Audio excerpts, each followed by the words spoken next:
शक्ति के 48 नियम। रॉबर्ट ग्रीन शक्ति गतिशीलता की पेचीदगियों पर प्रकाश डालते हैं और शक्ति अधिग्रहण और संरक्षण की जटिल दुनिया को नेविगेट करने के लिए एक व्यापक मार्गदर्शिका प्रदान करते हैं। ग्रीन सदियों के ऐतिहासिक उदाहरणों और दार्शनिक अंतर्दृष्टि का उपयोग करके कालातीत सिद्धांतों का एक सेट तैयार करते हैं जो कि सत्ता की खोज और प्रयोग को नियंत्रित करें।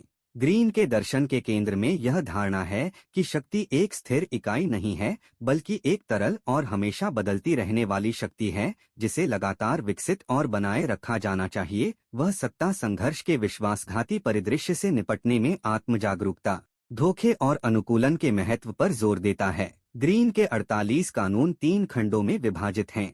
धारा 1 कानून 1 से 24 छिपाना और धोखा। यह खंड एक रहस्यमय व्यक्तित्व को बनाए रखने और अपने लाभ के लिए धोखे का उपयोग करने के महत्व पर जोर देता है। ग्रीन किसी के सच्चे इरादों और प्रेरणाओं को उजागर न करने की सलाह देते हैं क्योंकि इससे व्यक्ति हेरफेर के प्रति संवेदनशील हो सकता है।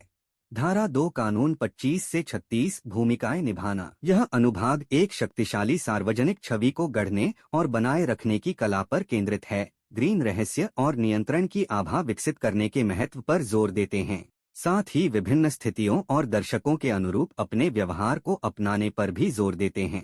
धारा 3 कानून 37 से 48 ताकत से हमला। यह खंड पहले और निर्णायक ताकत से हमला करने के महत्व पर जोर देता है। ग्रीन झिझक या डरपोकपन से बचने की सलाह देते हैं क्योंकि इन्हें कमजोरी माना जा सकता है और प्रतिद्वंद्वियों द्वारा इसका फायदा उठाया जा सकता है।